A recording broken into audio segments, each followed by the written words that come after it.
Well, hello, my friends. Welcome to me, your host, Christian Watson.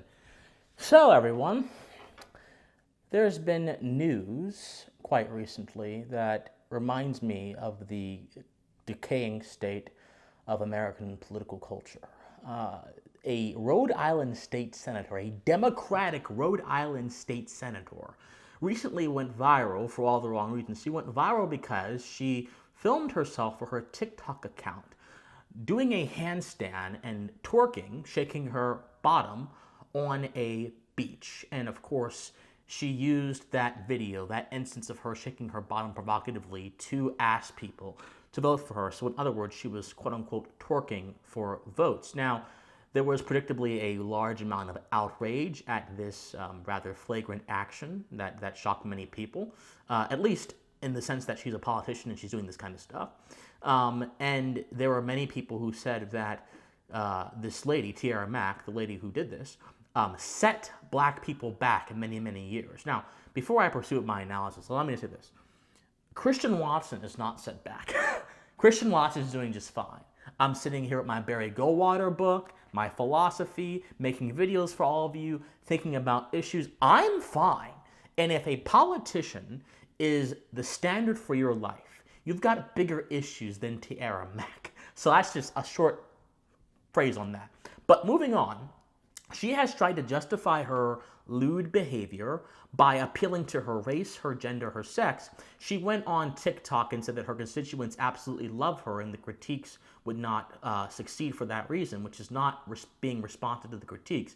That's simply asserting an irrelevant fact into her analysis to defend an action that, in the context of her being a congressperson, or a state senator rather, cannot be defended. But then she went to Newsweek, a paper of record in the United States, and she wrote an article, and in that article she said the following: "As a queer black woman, I am used to this treatment. It doesn't make it okay, but I realize there are separate rules in society for me. I choose not to follow them, and for many that is liberating, and for others, it rubs them the wrong way. I lead with empathy, love, compassion, and joy in all that I do." The article was called "Tierra Mack, Tucker Carlson is a Joke, I Lead with Love and Joy." So her argument is that the reason she's getting criticized for her behavior is because she's black and a woman, and her behavior is actually quite liberating. Indeed, she has said in other context that her twerking exemplifies why the idea of bodily autonomy is a good thing, and in turn, in her logic, it is liberating for minorities who have allegedly been put under oppression, put under chains, and one of those chains has been the chains against bodily autonomy. I'm certain someone like Tierra Mack would say that the recent Dobbs case is another assault against bodily autonomy, so her twerking is a way for her to push back against that kind of assault. My friends, not only does that response make no sense whatsoever, because, by the way, again, it's not responsive, right? She's doing what we call a non sequitur. Her being held to account for her behavior is not at all her being attacked for being black or a woman, and for her to suggest so is a non sequitur. It's a statement that doesn't actually lead from the premises, right?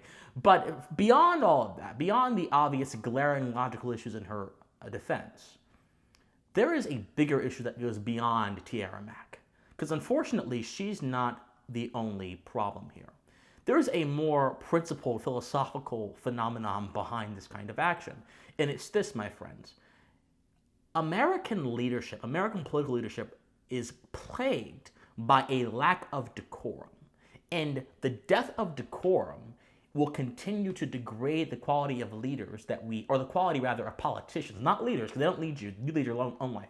The quality of politicians we have in leadership capacities in government, and that in turn will be a fundamentally bad thing. We want to make sure the best kind of people who can be in government, who can fulfill the obligation that they have taken when they decided to go into government, can actually do their job and not fall on the job, so to speak. So decorum, my friends, is not simply a principle or an idea that exists as a result of social ideas. Because there are many, I can tell, who will say, well, Christian, decorum is just a social norm. Decorum is informed by social norms, but decorum actually has an origin in nature, an origin outside of human society, and more so within the heart of human nature. Decorum, according to the epistemology, emerges from a Latin word that simply means to be proper or decent. Now, those things have strict meanings, but those meanings will indeed conform to whatever social context they're in. Now, when I say there's a lack of decorum in American leadership, again, this goes beyond Mack. This also is exemplified by Lori Lightfoot's expletive against Clarence Thomas at a protest saying F Clarence Thomas in front of a bunch of people with no justification, no rationalization, just randomly citing a slur at another government official for no reason whatsoever. It is found in Joe Biden's very long rap sheet of indecent comments he has made towards valid critiques of himself and his policies, such as a time when he was in Iowa and he called a man fat and too old to vote for him when that man asked a question, or when he was in New Hampshire and infamously called a lady who asked him a question a lying, dog-faced pony soldier. Of course, there are many other examples of him being indecent and horrible in his language, such as when he said the Republicans are going to put you all back in chains to a black majority congregation. And then, of course, there's Barack Obama, who decided to be indecent to the principles of his office that are enshrined in the Constitution when he signed the NDAA in 2012, which basically suspended the proviso within the Constitution that ensures due process for American citizens, and thus subjects all American citizens to the arbitrary whims of an executive, unless, of course, Obama said that executive is feeling generous, because he said, I have serious reservations about using this power, of course. I have serious reservations, even though this power can still be used by an executive. Or when he decided to go ahead and bomb American citizens or kill an American citizen for being a terrorist without, again, due process. There are so many examples of leaders in this country at every level of government, local, state like Tierra, Mack, and federal like Barack Obama, being people who is to violate the basic rules of decorum. Now, what is decorum? As I was going to say in a moment, my friends. Decorum is simply the act of being proper and decent in relationship to either a position one holds or a social expectation that is necessary for the preservation of social relationships. So, when I say that a politician like Barack Obama is not exhibiting decorum when he suspends due process for American citizens on American soil, what I mean to say is that he's not following his duty as the president who swore on the Constitution that he would uphold, protect, and defend the Constitution, which in turn also means upholding and protecting the constitutional moral ethos, the moral ideas that are ingrained in the Constitution, which necessitate the protection of individual rights and an acknowledgement of an individual's moral agency. Suspending an individual's ability to defend himself against a charge made by an organization that is meant to protect him, but in that moment has become an organization that oppresses him, is not an acknowledgement of an individual's moral agency and is therefore a violation of the constitutional moral ethos. It is a violation of the letter and law of the Constitution, and it is thus a violation of the promises that Barack Obama and any other president promised to adhere to when he went into office. Thus, he lacks decorum. Now, decorum, my friends, is a tool that we can use to grease social relationships, to make them occur easier. And the problem is, when we don't have decorum, social relationships are very hard to maintain. So, for example, let us assume that we are engaging in diplomacy, right? Because diplomacy, and which entails many things like trade and doing business with people, all of those things require decorum. They require you to be proper and decent towards the relationship. If you were to lose decorum while you were trading with someone, who is to say you will therefore respect the transaction that you agreed to enter? What if you decided to lie to them, or to steal from them, or to be a swindler? That makes you untrustworthy, and someone without decorum cannot be a trustworthy person, because the reason to respect that relationship is gone when decorum goes away. Similarly, a politician who has promised to faithfully serve in their respective legislative chamber, who would then go ahead to alienate a part of their constituent base because they want to be a liberation activist or they want to make a political point is someone who threatens decorum and therefore threatens the grease, the oil that makes human relationships work and work well. Friendships, true friendships, are the ultimate example of decorum because friendships are built upon mutual respect and benefit. And if decorum were not existent, friendships wouldn't exist. You, or at least you would have something that might look like a friendship, but in essence, it is not a friendship. Decorum is necessary to keep civilization intact. And the problem is, there are so many politicians in this nation and elsewhere around the world, but especially in America, given our unique moral, legal, and social context, who refuse to uphold the natural principle of decorum, which allows human relationships to operate and operate well. And that, my friends, is a danger.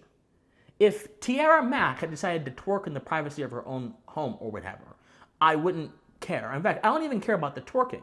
What I care about is her position and the activity she did in relation to the twerking, and then her attempt to justify the activity by using things that are wholly unrelated to what she did, by diverting people and trying to manipulate the truth. That absolutely is an attempt to kill decorum. So, my friends, if decorum is the principle that makes relationships operate easier, and it is thus necessary for a civilization, when politicians violate decorum, they violate some of the basic precepts upon which their positions are constituted. They violate the trust that is meant to be shared between them and their constituents. They violate, or at least undermine, their ability to uphold the oath to certain principles upon which their position rests. The presidency resting upon the Constitution, state senators resting upon their state constitution. They do so many things which threaten the very fabric of civilization. And such anti-civilizational actions like that lead nowhere good, but they also destroy the barometers that we need in society to live productive and healthy lives.